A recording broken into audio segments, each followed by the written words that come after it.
Hi, my name is Reverend Dale Brown. It is my great privilege and honor and pleasure to talk with you during this week after Easter.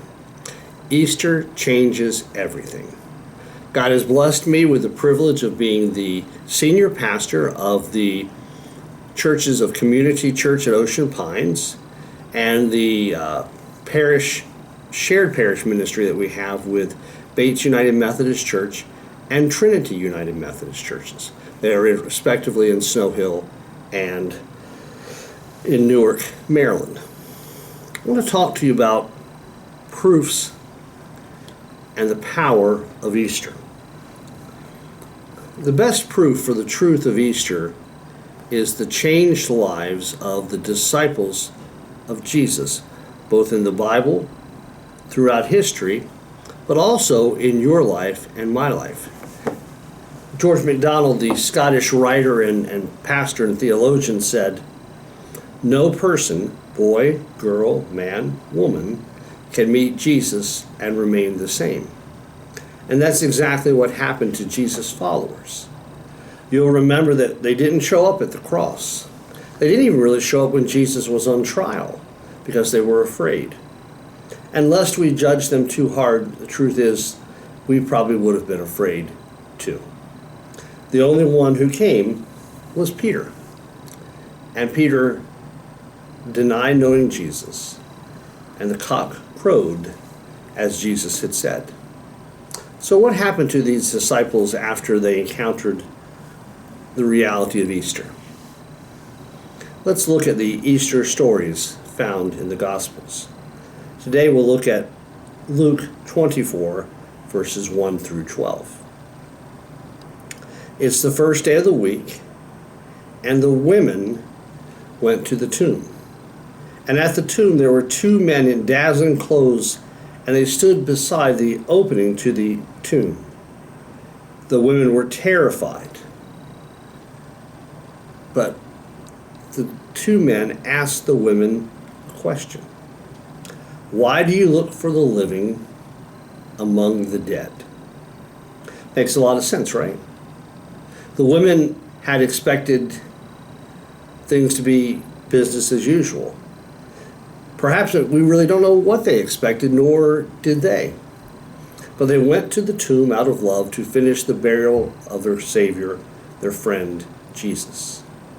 And when they get there, there is so much that's changed. So much confusion.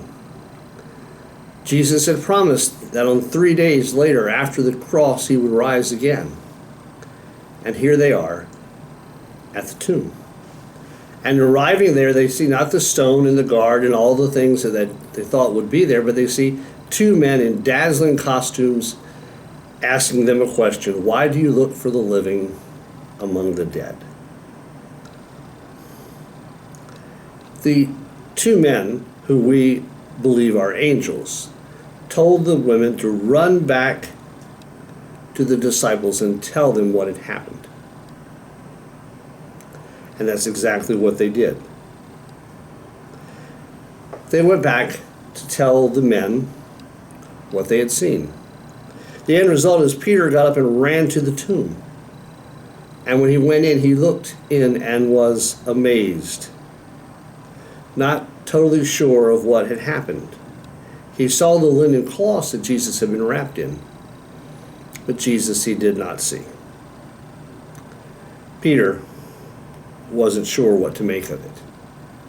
Maybe that's because of Peter's life. He always seemed to speak first and think later. He was the first to say that Jesus was the Messiah, the Son of God, but Jesus also later had to rebuke him as saying to Peter, "Get thee behind me, Satan."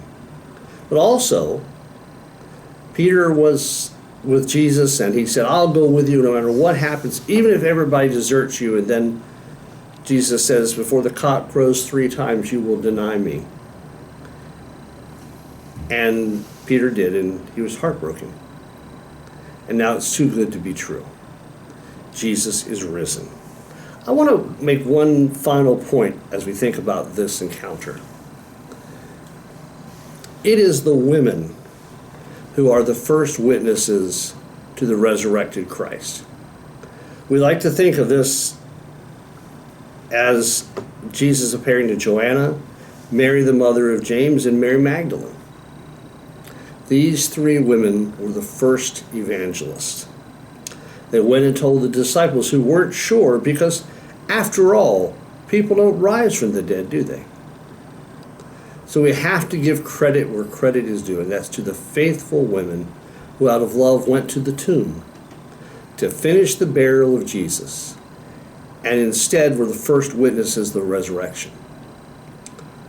Maybe in your life and in my life, we can be witnesses of the resurrection also. How we treat people, how we love, who we are, and what we do makes a huge difference.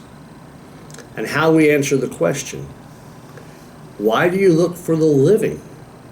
Because Easter means that Jesus is alive among the dead. The women saw and believed. Peter saw the empty tomb and still wondered. Which type of person are you or I? May God bless you.